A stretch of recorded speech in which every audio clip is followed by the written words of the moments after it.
Welcome to the Can Be Podcast. I'm your host, Michelle Castle. I am fired up, totally excited, and inspired by conversations about living life by design.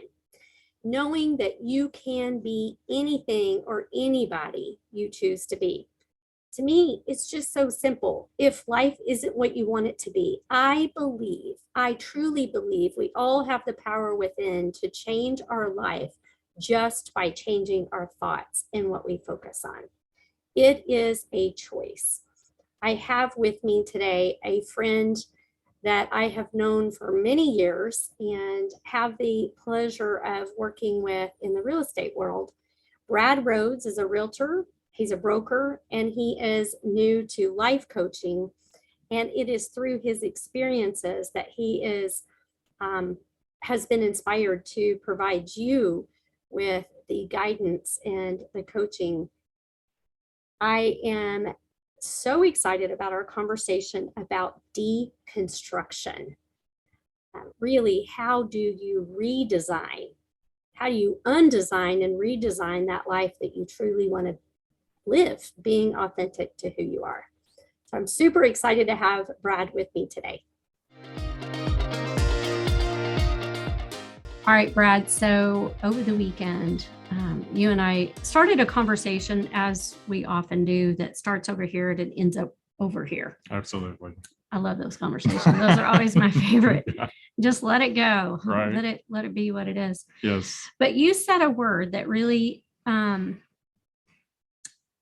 you said the word and then explained to me what it meant, it was really profound. And I think empowering is not the right word, but maybe so. I mean, empowering people. And that word was deconstruction. Right. Explain where that came from, because, I will. And what that's meant for you since then. Well, I'll just say, first off, I've spent the last 20 years deconstructing and reconstructing and didn't have a word until recently. Aren't words such gifts? I was so excited. I was so excited when I heard the word. So I mentioned to you that I follow someone on Instagram, and he's the Naked Pastor.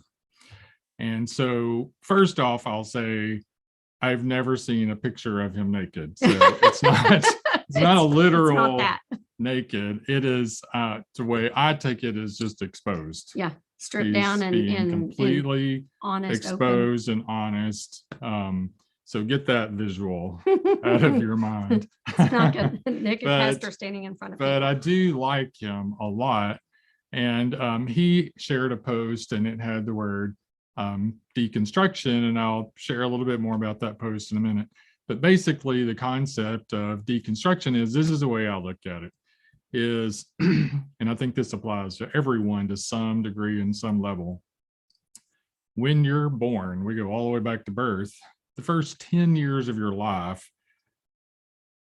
as you're building your life, there's a lot of influence from other people, primarily parents, teachers, grandparents, teachers, pastors, Sunday school teachers, and they're all laying these, what I'm just going to say, bricks, building this house, which that's the way I visualize it, as a house. That's your life. And it's made up of all these influences and all these teachings and all these thoughts. And in your teenage years, you start having a mind of your own, and you kind of start putting your own stuff in there, building on top of all these other things. Well, what happens is, and what happened to me is, for a lot of people in your 20s and 30s and whatever, you get to a point where you're like, what is this house? I don't even know this house. Don't recognize. I don't recognize. This house is not me. This house is something that a lot of other people built.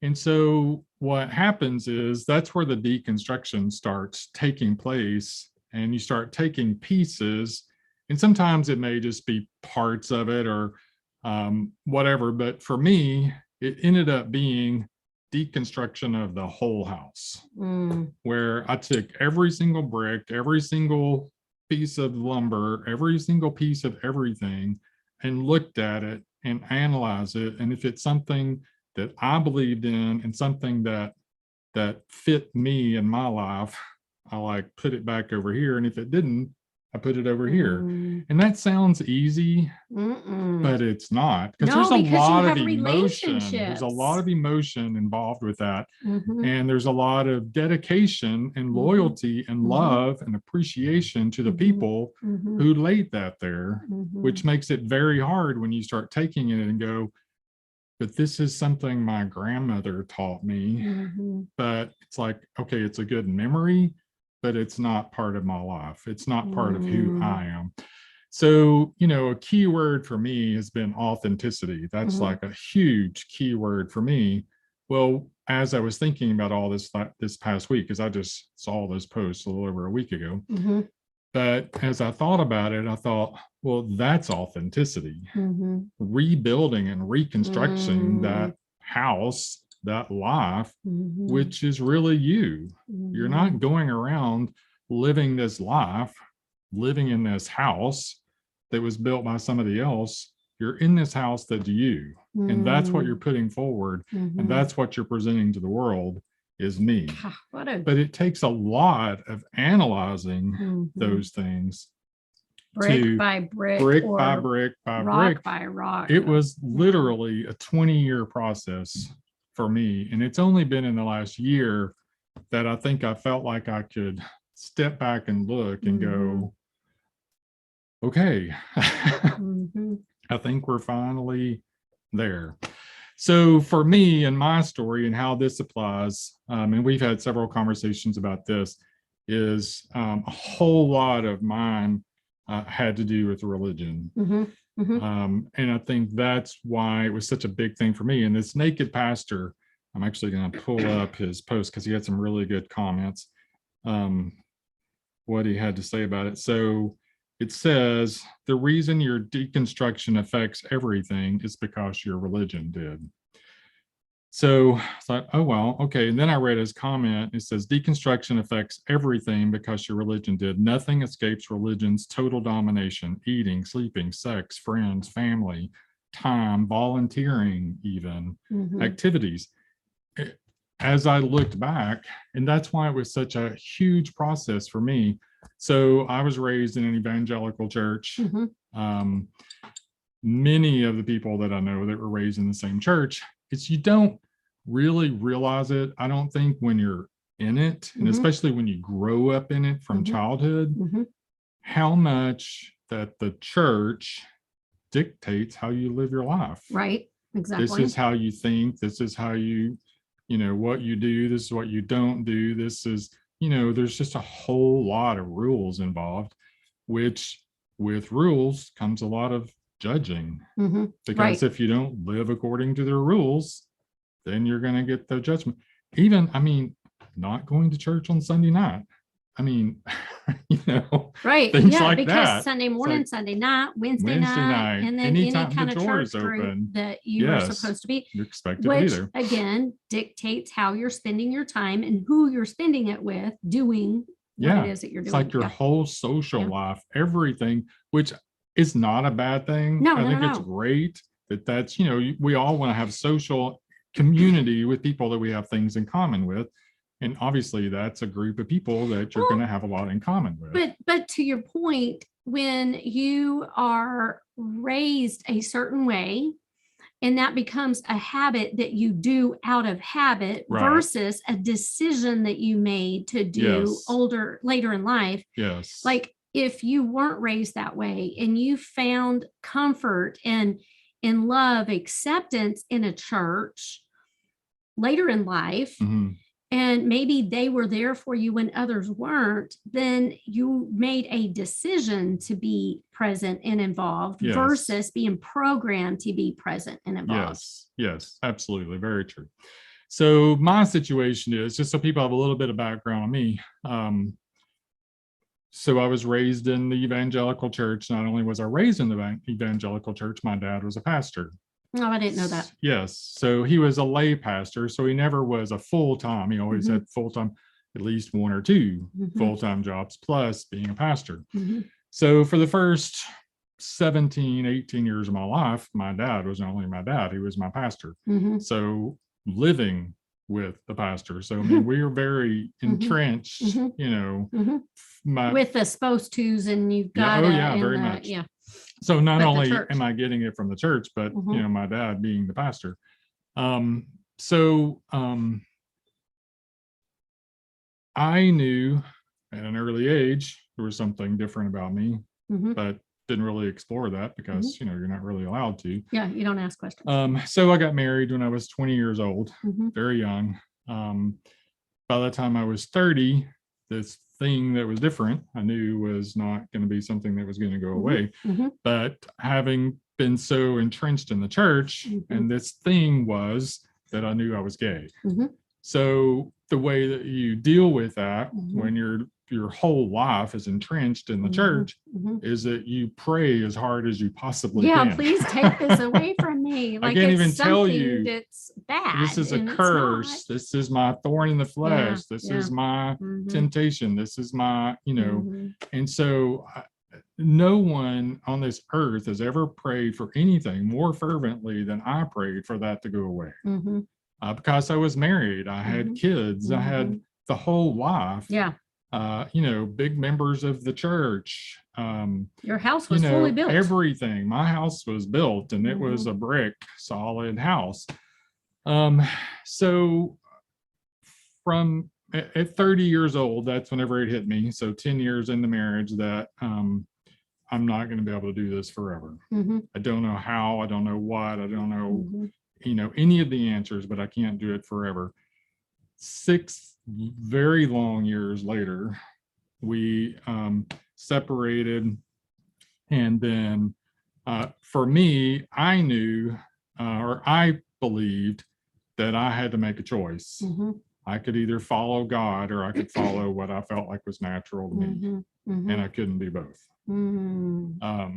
Because that's just everything because it was against your indoctrine. Everything I had ever believed. Yeah. So for me, unlike a lot of people, I had a real reason to start deconstructing. Yeah. Because I had a huge cornerstone brick that I had to get answers for. So I started, I after we separated and I'm living on my own and I'm trying to figure out what's my life going to look like. Am I just going to, be an abstinent person who just, stays committed to God, or, what am I going to do? And so I decided one day, I'm going to research, and I'm going to go to Dallas, because we're about an hour from Dallas.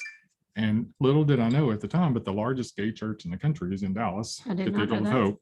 Yeah. So I just decided I'm going to go. I'm going to go check it out.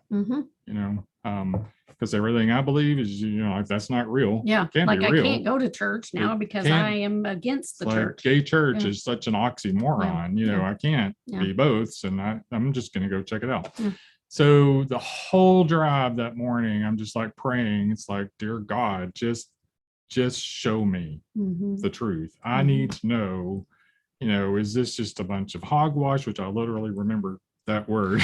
Did you even think like, am I still lovable? I think I was just so confused about all of it. I don't know. I don't remember specifically thinking that, but you can look at philosophy, you can dissect scripture, you can look at meanings, you can look at the Hebrew, you can look at all these things trying to make sense of it.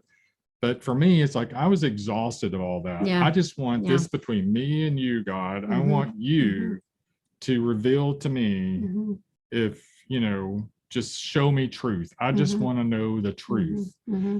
So I went to that church, and it had nothing to do with anything that was said, because I don't have a clue what was said that day. But I sat on the back row of that church and just wept because God was there. I knew God was there. He was speaking to me, and that was my answer. And 20 something years later, I have never questioned. I've never looked back. I don't care what anybody says. It's like, I had that experience. God made it extremely clear to me that that I was created gay, Mhm. He not only accepts me, but that's who I am. Mhm. Why would I have to be Why, accepted? why question the way you're Yeah, made? because that's Yeah. who I am. Mhm. So anyway, then with me being at peace and me being okay with it, I still was trying to reconcile my faith Mhm. Mhm. with this new, Mhm. Knowing. knowing. Yeah. And I kept kind of going back to, and I kept trying to get some validation, some whatever from people that I knew from church, from friends. And, basically the thing that I got was, we're all sinners, who am I to judge, whatever. But I never really got full acceptance of me, just We love who you I as you are, and am. we don't. Yeah. Yeah, without questioning, And this God is who does you too. are. Yeah. So, um, so that started my whole quest. Whenever I took this big piece of cornerstone brick from my life and I looked at it and I thought, everything I've ever believed to be true about this is wrong. And it's a huge piece of what I was taught my entire life. So then I basically just kind of go, it's like, look at this house. And it's like, wonder what else. What else is there? So it's like, okay, well, sit this over here.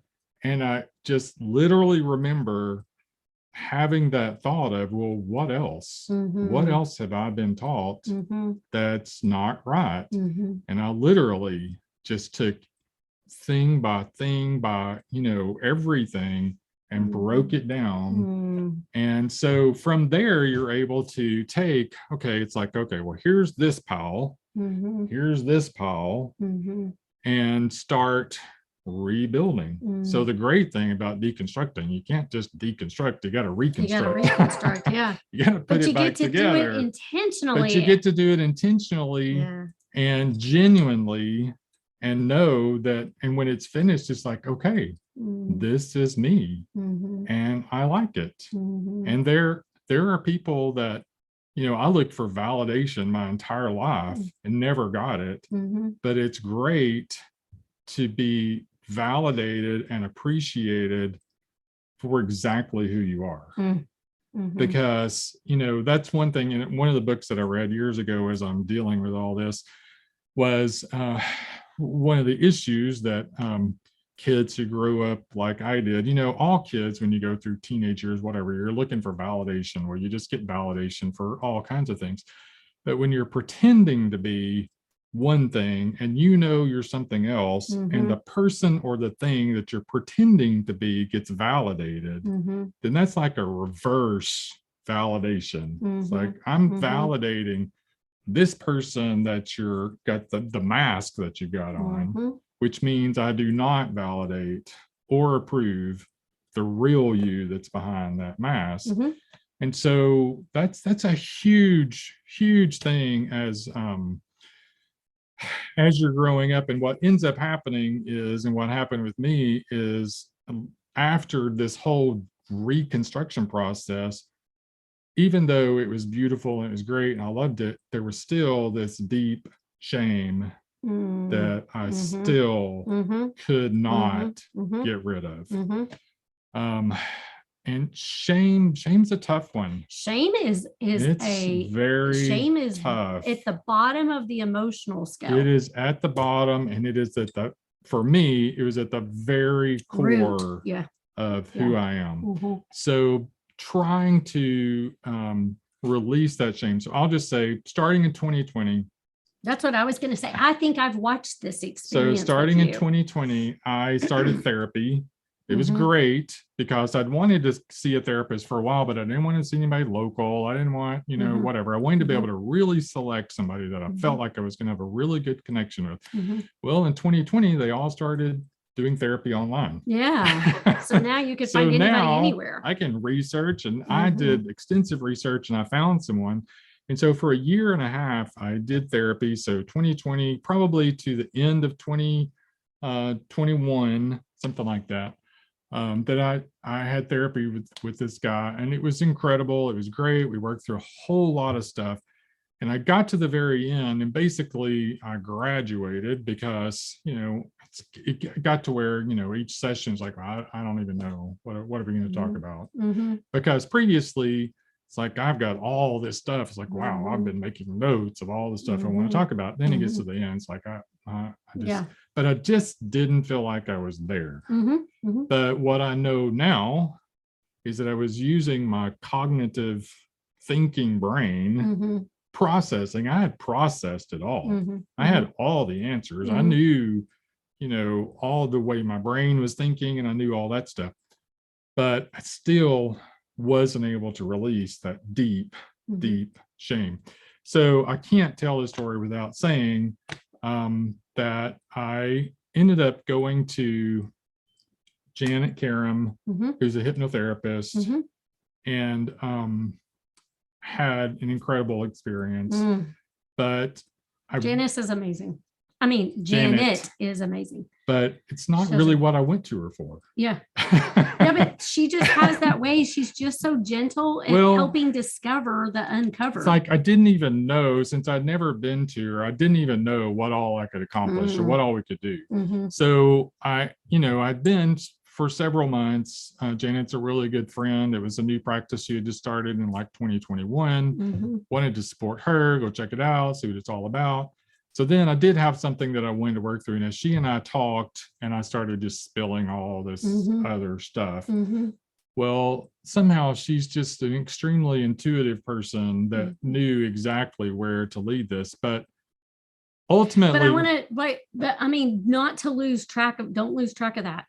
But Janet is, she's been on this show and she's offered her services. So even if you're not from this area, she can help you from wherever. Right. And she's just, I mean, I want you guys to really listen to this and know that this is available to you too.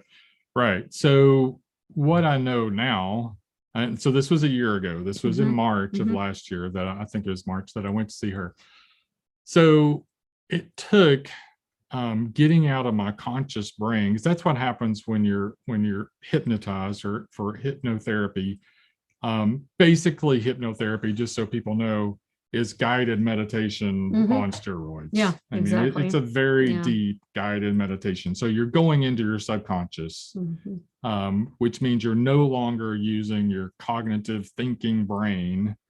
And that's why I was able to release it, because you're no longer judging. I was judging, analyzing, breaking down, still, but this, but that.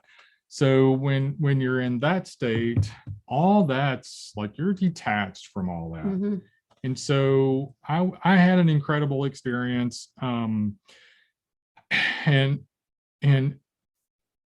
it continued to evolve after that, as far as, it's still continued. A lot of the things, I immediately had peace. I immediately had a release of shame, and I haven't felt that or experienced that or anything since then. So it's kind of cool, really, that I have two specific occasions that I can go back to, which I think is extremely important, because as your life goes on and you start having doubts about something, you can go, nope, this day right here. Yeah. It's like I drove a stake in the ground. Yeah. I came to terms with it. Yeah. God spoke to me. This happened on this day, that you can go back to and say, just stop, because it's, you've already gone past that. So what continued to happen, and the way that I was able to release the shame, was through my realization of how controlling religion had been in my life. And so being able to come to terms with that, that's the whole way I was able to release that shame. So, and I've heard this expression several times since then, I'm not even sure where it originated, that religion was created to control the masses. And I'm not an anti-religion person. I go to church. I'm a man of faith. I have strong faith. I just when it's used to control, because what I realized is it's like, Mhm. okay, Mm-hmm. scripture and interpreting scripture is one thing, but for a specific denomination, at some point, somebody said, this is what we believe. Mm-hmm. A person said, Mm-hmm. this is what I believe, or Mhm. what we Mhm. believe. Mhm. And looking back now, it seems pretty clear that they basically found scripture to support what they believe, but then there was a lot of scripture that they just chose to ignore. Right. And they'll say, oh yeah, we believe the entire Bible from, Genesis Mm-hmm. to Revelation, every single word of it. But then when you start questioning, oh, well, that doesn't apply today. Right. But this, I'm going to control your life, and I'm going to tell you By using these words. live your life by using these words. Yeah. Not because, let's get real. Mm-hmm. Not because that's what the scripture says, but that's because that's what they believe. Mm-hmm. And that's how they want people to live. Right. Because if that wasn't true, they'd be enforcing all these other ones. They wouldn't allow women to speak in church. Couldn't have a bacon cheeseburger because, you can't eat two types of meat all at the same time. Right. There's a lot of things. Right. And I think, it, and for some, there's just so much to unpack with that whole conversation. There's a For lot. lack of time, I won't. Yeah, I know. But There's a lot. You and I had the conversation offline. I think that what's really important, I feel the message that I want people to understand is sometimes the words and the things that we do unintentionally impact other people's lives. You felt judged because how people were using text in context to judge how you felt you wanted to live your life, but were scared to because of that judgment. And I think that happens a lot in organizations of any kind, whether it be a religious organization or a non-religious. Yeah. I think that when the collective believe just because the collective are supposed to believe, there is opportunity then to form judgment to anybody who doesn't believe. And it's really easy to use that to control people, because it's like, if you want to be a part of us, and we all want to belong. Yeah, it's even Mean Girls in school. And I say Mean Girls, quote unquote, the mean, the cliques in school. If you don't wear this, then if you don't say this, or if you talk to this person and they're not in our group, then you are no longer part of our group. Like, you see that in all aspects of our life, in all ages of our life, until you get to a place where it's like, I'm deconstructing my life. I'm blowing the bricks off of this joint, and I'm going to be who I am unapologetically. And then also understanding that I have a right to build my house with the construction, with the materials I feel are authentic to me. And it's not me to say that your house is built wrong, or I don't, and my house is built wrong. It's my house. It's your house. And I think that the world would be a much kinder place if everybody could understand that they can be themselves. They can build the house however they choose to build, and it's okay. And if you are in an organization, or if you're in a group of people, formal or informal, that says otherwise, maybe you really need to question, is this really good for all concerned? Yeah, and find new people. And find new people. Which there are people out there, to support, whatever. That's been the most incredible thing for me. And the thing that I've connected with people on such a deeper level in the last 2 or 3 years, probably, than I ever have in my life. Just because it's genuine and it's real, and we're connecting on those things that we have really thought about and really put a lot of time into. And it's you very probably authentic. Have outgrown anybody that doesn't love and respect the differences in others.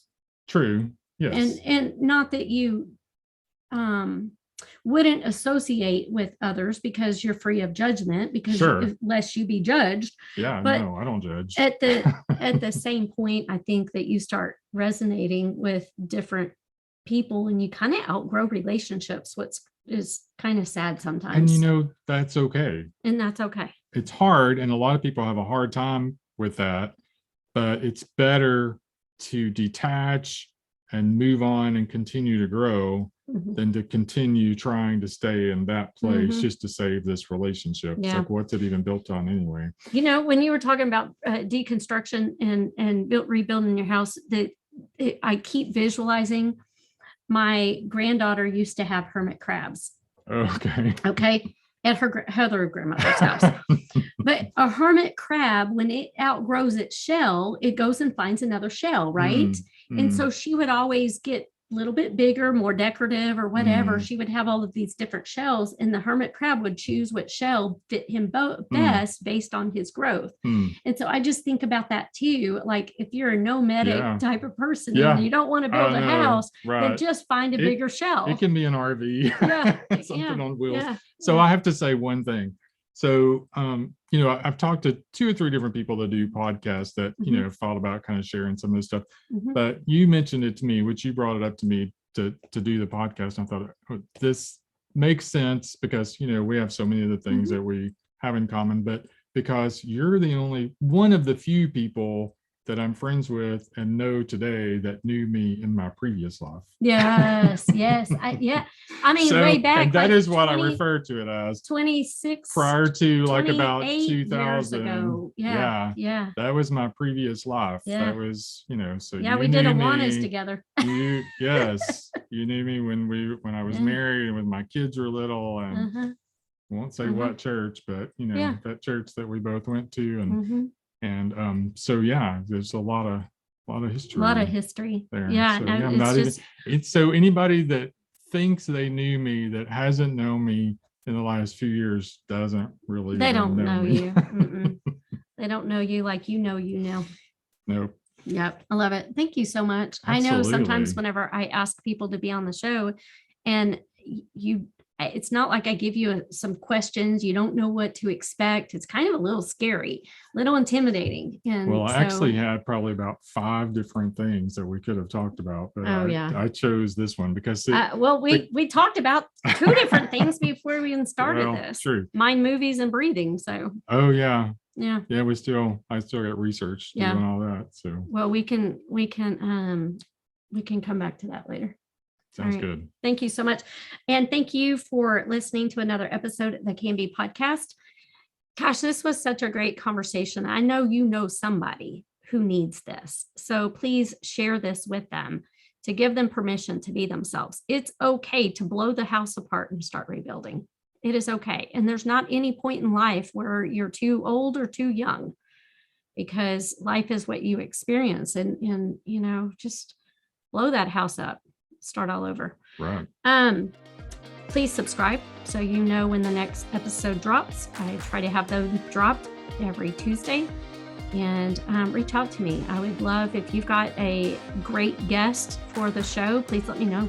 I'd love to have them on the show. And if that is you, please raise your hand. I'd love to have you on the show too. Have a great day.